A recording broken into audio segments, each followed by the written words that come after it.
So, und damit herzlich willkommen bei Maximal Minimal. Mein Name ist Max und heute gibt es einen neuen Statusbericht von meiner Seite aus. Ihr seht erstmal, ich habe euch mal im Weitwinkelformat hier aufgenommen. Ich hoffe, das passt so für euch, einfach für den besseren Überblick. Und ja, was hat sich bisher getan? Ich habe euch ja im Community Hub da ein bisschen nochmal up-to-date gehalten. Und zwar einmal die Straße ist komplett fertig. Also alles ist wirklich, wirklich sauber jetzt verspachtelt und auch bemalt. Also von dem her, das passt jetzt auch wirklich. Hat doch ein bisschen länger gedauert als gedacht.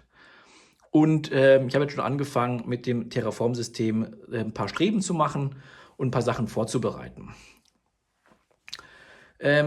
Also generell der ganze Berg wird auch mit dem Terraform-System eben von noch gebaut. Soll bitte überhaupt keine Werbung sein. Ich kaufe die Sachen auch wirklich selber. Aber ich habe das schon hinten bei dem alten Anlagenteil, hinten der Berg ist mit dem System gemacht und für mich ist es sehr stabil und hat halt eben den Vorteil, trotzdem, dass es leichtbauweise ist und es nicht super schwer ist, weil die Anlage, so wie sie jetzt hier steht, wäre noch portabel. Die Tische sind ja so einfach nur sozusagen so eine Art Tische oder Platten sozusagen mit so einem Untergestell, so Werkbank-Style. Finde ich, macht es jetzt trotzdem keinen Sinn, weil man weiß erstmal nicht, was kommt, zumindest jetzt bei dem Teil, aber dass man die jetzt noch transportieren könnte. Wenn ich jetzt nämlich hier anfange mit, sagen wir mal, so Drahtgeflecht und nochmal Holzelementen und das dann wirklich viel Spachtelmasse dann habe, dann ist es wirklich schwer nachher zu transportieren. Deswegen würde ich das gerne jetzt hier nochmal in der Hinsicht machen. Hab aber auch Interesse, bin ich ehrlich gesagt, oder bin ich ehrlich, im nächsten Teil vielleicht dann wirklich mit Spantenbauweise das zu machen, so wie man es eigentlich, sagen wir mal, eher im, ich sag mal, im Profibereich vielleicht sogar macht.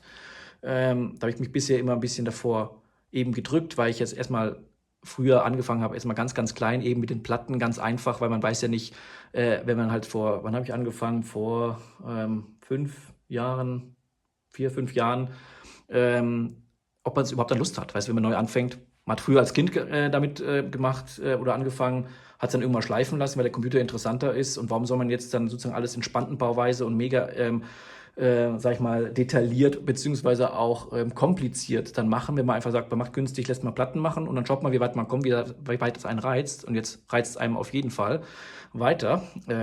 Deswegen, das ist einfach nur zum Punkt hier, warum ich das nutze und vor allen Dingen auch, also das Terraform-System und vor allen Dingen, man kommt schnell vorwärts.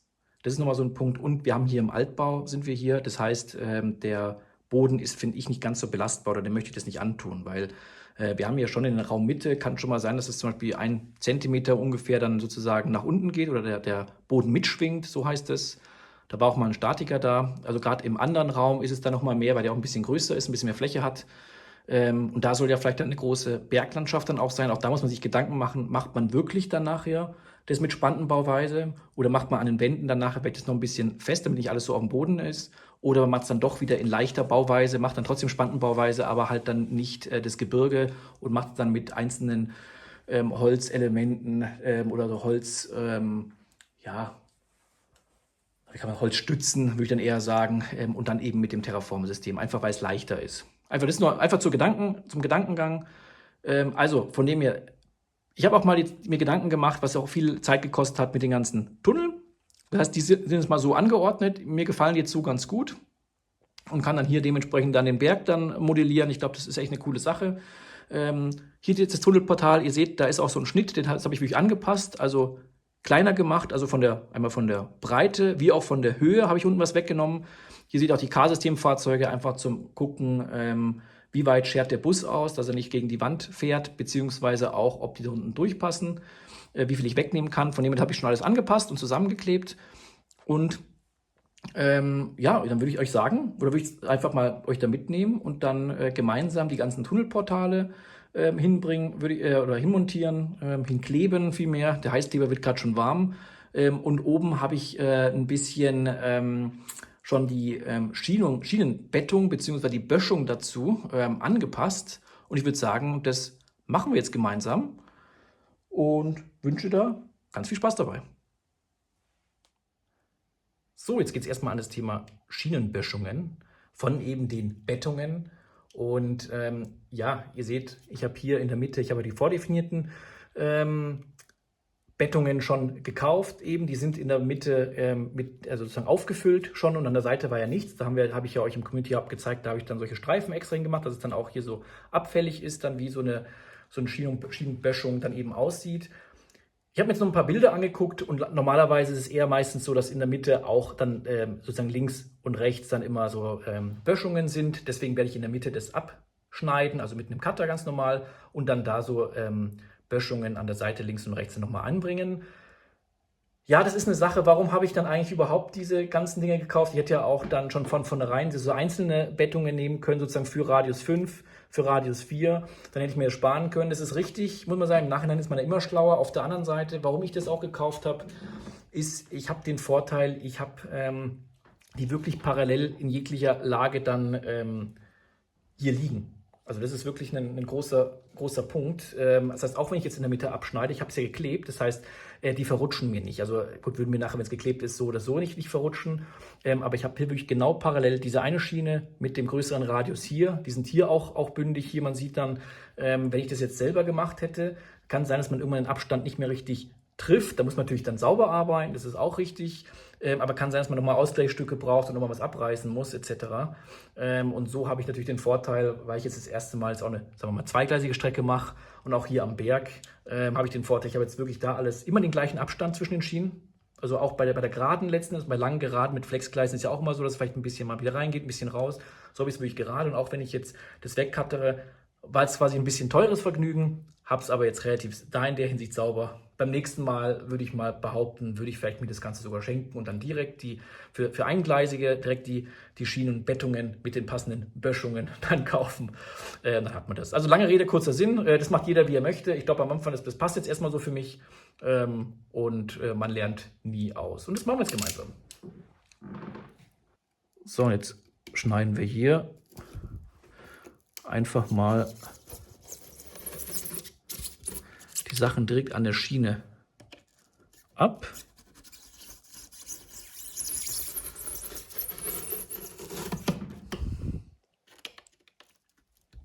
Könnte man auch lassen. Eigentlich ist es auch zum Teil im Tunnel, aber ich will es, oder auf jeden Fall ein großer Teil ist im Tunnel, aber ich will es jetzt einheitlich relativ sauber haben oder einheitlich auch haben, sag mal so. Und deswegen mache ich das jetzt weg. Ihr seht schon, ich habe in der Mitte extra schon vorsorglich wenig Kleber genommen. Also, guck, das ist schon ein Teil jetzt hier, das habe ich schon direkt draußen.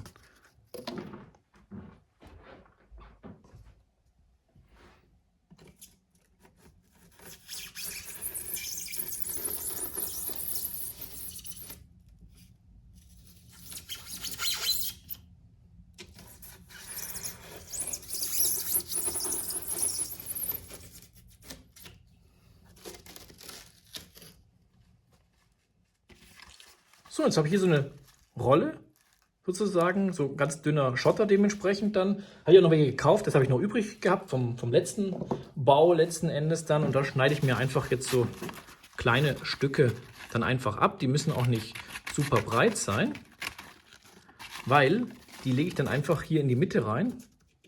Die müssen auch nicht abschließend sein, deswegen da kann man sich Arbeit sparen. Und dann einfach kann ich das oben drauf kleben und dann ist es da innen drin auch eingeschottert. Mit links und rechts kommt dann also hier und auf der anderen Seite genauso dann die Böschungen dann hin. Und dann hat man dann einen guten Abschluss. Und das machen wir jetzt. So, jetzt habe ich mir die Papierchen überall einfach mal so ganz rudimentär hingelegt. Und da das ja Papier ist, würde ich gar nicht diesen Spezialkleber für Styrodur hernehmen, weil ich glaube, das macht keinen Sinn. Ich würde, glaube ich, dann einfach einen ganz normalen Uhu nehmen. Ich glaube, das macht am meisten Sinn. Und dann klebe ich das jetzt fest und dann kommen wir zu den Schienenböschungen. So, ich habe jetzt doch das alles erstmal fertig gemacht. Das passt, das darf auch rudimentär sein, weil wir haben ja nachher links und rechts sehr viel Platz.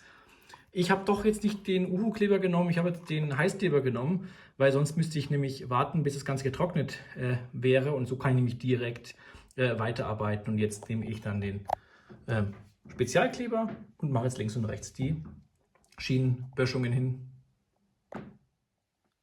So, ihr seht, ich habe alles geklebt, eben mit dem Spezialkleber und hier auch alles so ganz rudimentär hingemacht, damit das alles auch so an Ort und Stelle bleibt, eben diese Seitenböschungen. Und jetzt können wir auch die ganzen Sachen mal wegtun und zu schauen, ob das auch alles passt. So, da kann man einfach das ganze Werkzeug, was man hat, und da ist er runtergefallen, kann man da einfach hernehmen. Und dann nehme ich euch jetzt mal kurz hier mit. Aber das sieht doch gut aus. Also da kann man doch jetzt erstmal nichts sagen. Okay, vor allem in der Mitte, hier ist noch ein Loch. Das macht aber nichts, weil wir werden jetzt hier, denke ich mal, unser Portal hinmachen. Da komme ich hin, darum geht es gar nicht. Aber es geht ja vor allen Dingen jetzt darum, dass dann sozusagen hier komme ich nicht mehr ran. Beziehungsweise ich habe es auch viel zu lang gemacht, muss man auch ehrlich sagen. Gut, hier ist es jetzt ein bisschen höher vielleicht, aber das macht auch nichts, weil es alles im Tunnelportal ist. Aber einfach, wenn man nachher reinschaut, dass man es dann sieht. Aber ich muss sagen, das hat wirklich gut funktioniert. Also kann man nichts sagen. Super, dann würde ich sagen, gehen wir an den Bau der ganzen Tunnelportale hin. So, nachdem wir uns mit der Schienenbettung bzw. mit den Böschungen dazu da ein bisschen ausgetauscht haben, ich euch da ein bisschen mitgenommen habe, sieht das Ganze doch jetzt, wie gesagt, ganz, ganz gut aus. Jetzt geht es weiter mit dem Thema Tunnelportal. Und ich habe ja schon die Streben, habe ich ja hier schon hingemacht für den Berg dann nachher. Ich habe jetzt hier damals einfach, wo ich die Trassenbretter gemacht habe, hier relativ auf Kante das Ganze gemacht. Deswegen habe ich jetzt hier noch mit Heißkleber einfach auf das Gerüst hier einfach was drauf gemacht. Hier nochmal Erhöhung. Ganz rudimentär, muss auch nicht schön sein. Also ich weiß nicht, könnt ihr gerne in die Kommentare schreiben, ob ihr sagt, auch das Innere vom Berg muss wirklich ganz sauber sein. Ich bin da eher nach dem Motto, ich möchte fertig werden. Ich möchte es nicht alles ganz genau machen, weil es sieht nachher überhaupt keiner. Es muss stabil sein, das ist ganz wichtig. Also die Anlage so lange halten, das ist mir wirklich ganz, ganz wichtig. Aber wie es innen drin ausschaut, muss ich sagen, da kann man mal einen Unterleghölzchen dann irgendwie nehmen und auch mit Heißkleber. Ihr seht, da bleibt dann manchmal was zurück. Das kann man nachher noch ein bisschen abfriemeln, aber letzten Endes auch bei dem anderen Berg, da sind manchmal einfach auch Fäden noch oder Kleckse vom Heißkleber. Das stört mich überhaupt nicht. Genau. Und deswegen habe ich das jetzt hier nochmal als Unterlage gemacht. Hier habe ich ja genügend Raum. Und jetzt geht es hier dran, hier so Tunnelportale hinzusetzen. Beziehungsweise, ich kann auch nochmal sagen, ich habe dann noch dazu passend hier so Tunnelinnenwände und die kommen dann innen lang. Deswegen habe ich diese Plattform gemacht. Wie gesagt, hier, ich mache es mal weg, da gibt es dann, hier gibt es gerade und kurvig. Das ist zum Beispiel das Gegenstück, das kann ich dann hier hin machen. Das ist dann hier so zwei, mache ich meistens immer hin. Also einmal hier daneben, einmal hier und dann eben davor dann das Tunnelportal. Und das habe ich mir da länger Gedanken gemacht. Das hat es echt, ich glaube, ich habe eine Stunde wahrscheinlich dann gebraucht, um das alles mal richtig auszukaspern, weil ich ja keinen Plan mache. Also da gibt es sicherlich die einigen, die dann wirklich im Computer super dann alles in CAD dann machen und sich genau das angucken. Ich mache es wirklich ganz kreativ, frei Schnauze. Also auch den Gleisplan, den mache ich dann zum Teil in der Software, einfach damit ich weiß, was ich kaufen muss, beziehungsweise ob das überhaupt von der Größe hinkommt. Und dann muss ich mir aber die Sachen ja immer hinlegen, ob das passt. Und ich habe ja gemerkt, zum Beispiel beim ursprünglichen Plan, es waren viel zu viele Gleise, ich musste wegmachen, weil ich dann auch Straße haben möchte und ich möchte ja auch Landschaft haben. Deswegen, das merkt man auch erst, wie gesagt, wenn man dann wirklich dann die Sachen physisch hinlegt, die Sachen. Und jetzt hier, ja, mache ich mir jetzt einfach Gedanken, okay, hier kommt jetzt das Tunnelportal hin, weil ich kann es ja natürlich auch hier hin machen, ich kann es auch viel weiter nach vorne machen. Aber es kommt ja auch Oberleitung hin. Also und da habe ich jetzt schon Sachen ausgepackt hier. Upsa. Und da will ich es mir einfach machen, dass es relativ gerade hier rauskommt, weil sonst muss ich immer eine Kurve machen. Aber ich glaube, da tue ich euch mal ein bisschen weiter weg, weil ich glaube, dann seht ihr das ein bisschen besser. Dass ihr einfach den Gedankengang mitbekommt. Und dann habe ich zum Beispiel hier die Rückmeldekabel, also von den Gleiskontakten dementsprechend. Das heißt, falls da mal irgendwas ist, dann komme ich mit dem Lötkolben hin. Das ist sozusagen der Gedankengang. Und wenn ich jetzt hier noch einigermaßen gerade bleibe, dann kann ich jetzt hier einfach mit dem links und rechts mit der Oberleitung dann hingehen. Und die kommt dann einfach hier rein. Die passt auch wunderbar. Die würde unten drunter hingehen. Ist aber bei mir nur zur Show. Das muss man auch dazu sagen. Also die wird dann auch hier im Tunnel dann aufhören. Und dann, glaube ich, ist es eine ganz gute Sache. Und wie gesagt, die an der Seite, das habe ich hingeklebt. Und dann muss man noch gucken. Ich habe hier auch noch so Mauerelemente zum Beispiel gekauft. Ob man dann sagt, man macht dann hier noch nebendran eine Mauer hin. oder nur ein kleines bisschen oder so weiter. Das sind dann nochmal die nächsten Schritte. Aber ich würde sagen, jetzt kümmern wir uns in dieser Folge einfach mal um das Thema Tunnel. So, dann kleben wir das Ganze jetzt hier fest.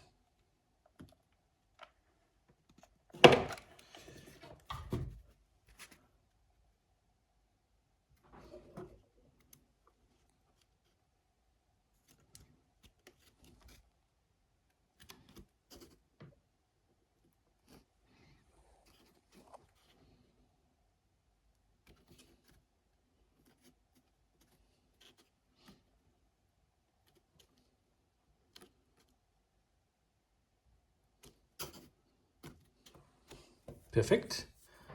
So, dann kommen nämlich die Elemente hier. Die machen wir einmal hier und einmal hier.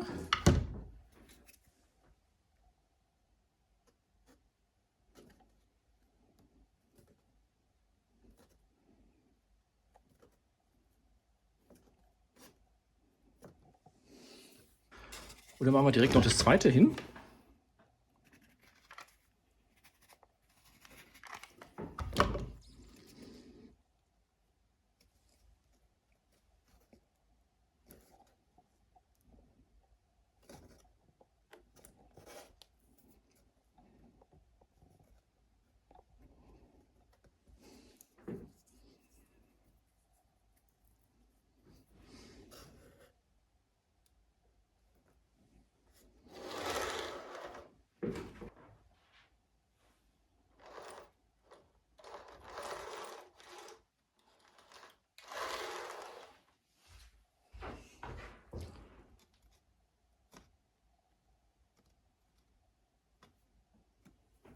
Gut.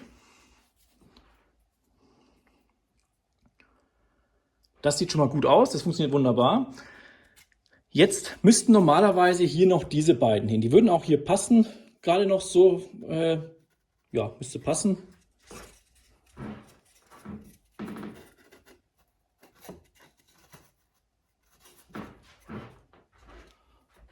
Auch hier von ein bisschen, das reicht danach, man kann es dann nachher noch unterstützen. Aber ich will es jetzt hier noch nicht hinmachen. Für mich war es erstmal wichtig, wo ist das Portal und allem so weiter, weil, was es als nächstes kommt, wir müssen natürlich hier auch noch ein bisschen Schotter hinmachen. Jetzt kann man natürlich sagen, das kann man sich natürlich sparen, aber ich finde, das sieht dann ein bisschen doof sonst aus, wenn man das jetzt einfach hier komplett weiß ist, weil jetzt, wenn man hier in den Tunnel reinguckt, deswegen macht mir das Ganze, dass man zumindest jetzt die ersten Zentimeter, dass es wie ein Tunnel aussieht. Und deswegen, das muss ich als erstes machen, genauso auf der anderen Seite dann. Und dann kann ich zum Schluss eben diese zwei Dinger hinstellen. Und es passt auch, weil dann ist ja hier auch wieder alles offen. Da kommt man auch zugänglich. Das heißt, auch wenn oder kommt man ran, ist zugänglich. Und wenn man dann, also wenn ein Zug beispielsweise entgleist, dieses bisschen, was dann verdeckt ist, da kann man die Wagen, hinschieben oder kommt dann auf jeden Fall raus. Das ist ja nicht das Problem. Aber ich nehme immer so von meiner Seite aus zwei so Elemente, also links und rechts, um so ein bisschen, auch wenn man mit der Kamera dann hingeht, dass man so sieht, da ist ja ein Tunnel und der ist wirklich auch ausgestaltet. Das ist aber, kann ich euch als Tipp auch sagen, das Erste, was man auch sich sparen kann, weil kostet natürlich auch ein bisschen Geld, muss man auch dazu sagen. Aber wie gesagt, mir ist es wert. Deswegen lassen wir das jetzt erstmal, wir verschönern das dann nachher und jetzt geht's weiter mit der Straße und dem unteren Bahngleis. So, und jetzt haben wir hier das ganze Thema hier unten mit den Portalen. Wenn ich jetzt mit dem Bus komme, ich schiebe den jetzt einfach mal. Ihr seht ja, der ragt jetzt hier an der Seite raus, da muss man ein bisschen aufpassen. Das heißt, der wird dann erst hier ungefähr dann irgendwie gerade oder so in die Straße rein. Deswegen würde ich zum Beispiel einfach gucken, dass man dann hier, hat man noch ein bisschen Sicherheitsgarant für längere Busse, dass man es ungefähr hier hinstellt. Ich würde sagen, das sieht doch jetzt hier ganz gut aus. Nehmen wieder ein bisschen Kleber.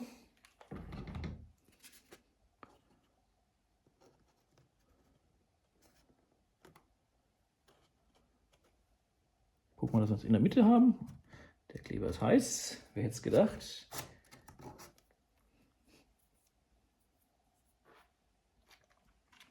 Und so, wenn ich jetzt hinten auch die Portale wegtue, wir machen jetzt auch. Das ist der Nachteil vom Heißkleber, aber sonst, wie gesagt, bester Kleber, wirklich.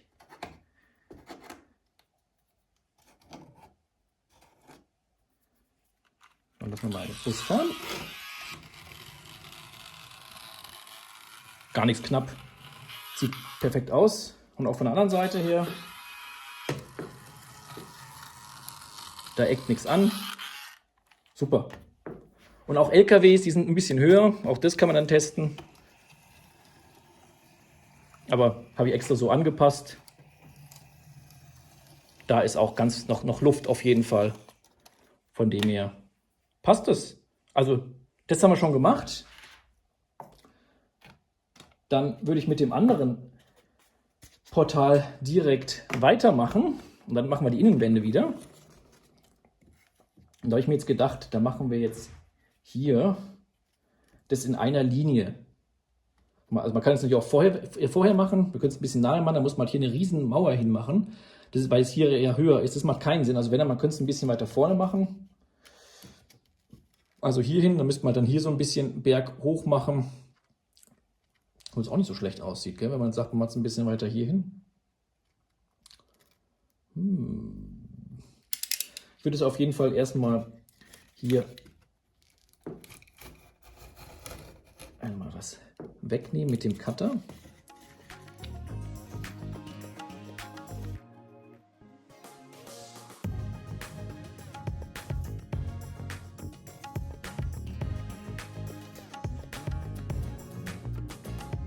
Okay, und jetzt können wir nämlich hier das Tunnelportal hinstellen. Das heißt, muss man nur Gedanken machen, wo macht man das hin?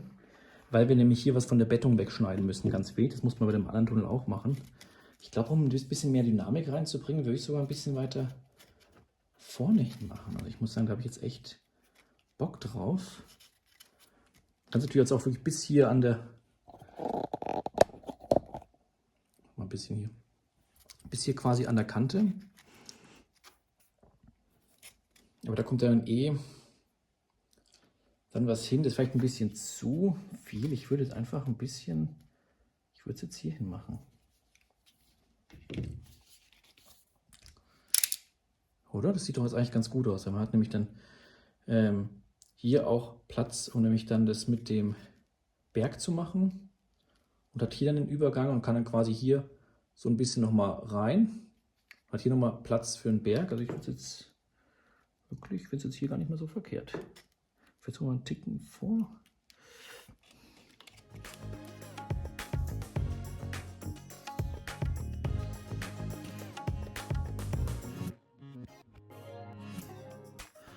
Und dann nehmen wir unseren 30 cm Doppelstockwagen, weil das ist immer so für mich, 30 cm Wagen, der muss durchpassen und nicht anecken.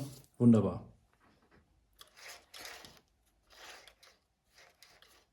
Da ist auch noch ganz viel Luft drin. Oder ganz viel Luft.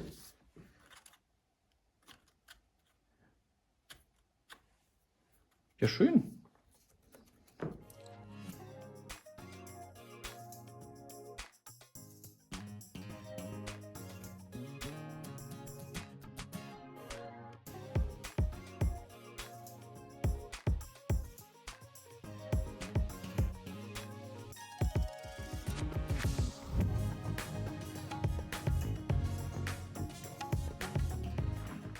So, jetzt haben wir hier das freie Fleckchen, sag ich mal so. Deswegen nehmen wir jetzt einfach nochmal so Weißleim. Da habe ich jetzt einen alten Pinsel genommen, der muss jetzt auch nicht super, super schön sein. Und da pinsel ich jetzt einfach diese Flächen da einfach ein.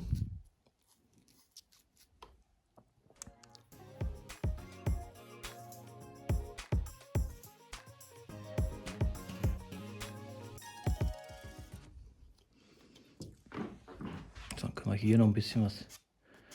Das kann man auch nachher wegmachen, das ist der Vorteil. Ganzen Thema. So. Und dann habe ich hier das mir mal so Gleisschotter umgefüllt in so eine Vitamin C Box, einfach mit so einem kleinen Messdinger oder so einem kleinen Schäufelchen. Dann kann ich das da schön immer rein kippen.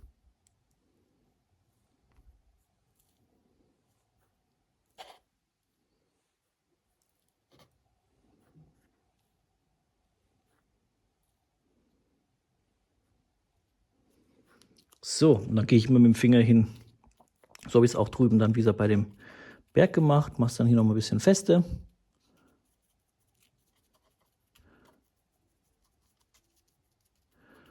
dann lassen wir das wieder trocknen. Dann kann man es nachher wieder absaugen. Und das Gleiche ist ja dann nachher auf der anderen Seite. Da komme ich halt dann einfach nicht mehr hin.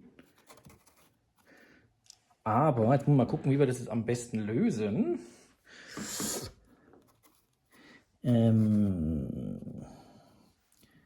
Eigentlich, vielleicht klebe ich das sogar schon.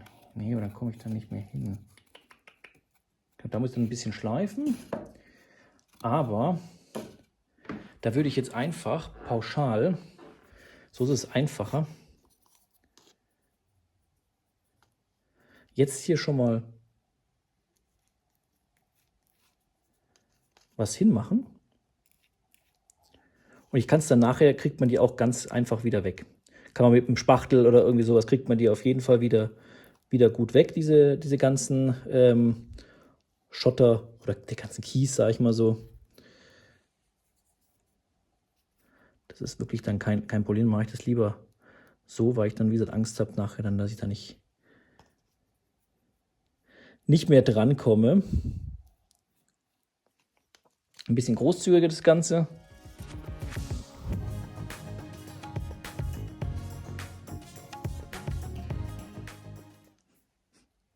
Hier habe ich jetzt, seht ihr, ein kleines Holzstück mit reingemacht. Dann einfach, dass es dann hier einigermaßen plan ist. Und auch da, da brauche ich aber einen kleineren Pinsel. Guck, da brauche ich einen kleineren Pinsel. Da komme ich nicht drum rum. So, jetzt habe ich eben den kleinen Pinsel geholt.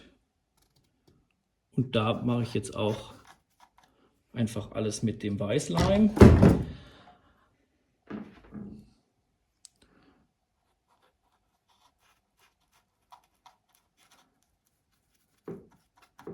Und natürlich ein bisschen leider auf die Straße kommt man nachher, das ist aber auch nicht unbedingt das Problem. Erstmal ist es in Tunnel und zweitens, ich kann es auch nachher jetzt gleich wegwischen.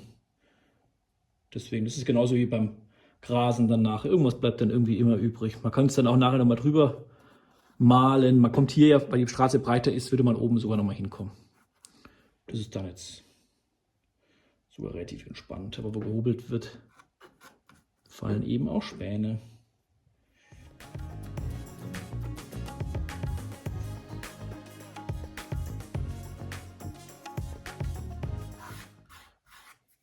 Und hier nehme ich dann jetzt einfach dann so Schotter, Gleisschotter, den nehme ich ja auch immer so für so Schottersachen einher. Der ist sogar auch schon von der abgesaugt, also die sind auch, sieht ja auch ein bisschen dunkler, ich glaube, das sind sogar abgesaugte. Ich glaube, dann nehme ich sogar auch dieses. Also ich habe den schon mal abgesaugt, sag ich mal so, das kann auch Graselemente oder auch vom Schotter, vom Gleisschotter irgendwas übrig sein. Das macht er überhaupt nicht, dann ist er ein bisschen natürlicher sogar noch. Und das tue ich jetzt auch einfach dann da rein.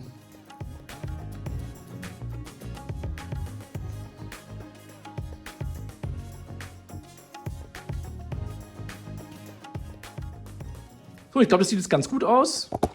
Und das werde ich jetzt oben auch noch machen. Das ist genau gleich wie bei dem Tunnel unten.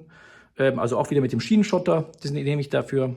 Haben wir doch ein bisschen was geschafft, weil man kann so ein bisschen sehen, wie die ganzen Tunnelelemente sind und vielleicht schon so ein bisschen ausmalen, wo vielleicht der Berg dann nachher dann hinkommt. Und ja, da geht es Schritt für Schritt dann weiter und dann können wir das nächste Mal auf jeden Fall weiter mit dem Terraform-System machen. Beziehungsweise vielleicht habe ich auch bis dahin schon ein bisschen was gemacht. Es reizt ja einen selber wirklich auch. In diesem Sinne, macht es gut und bis denne. Tschüss.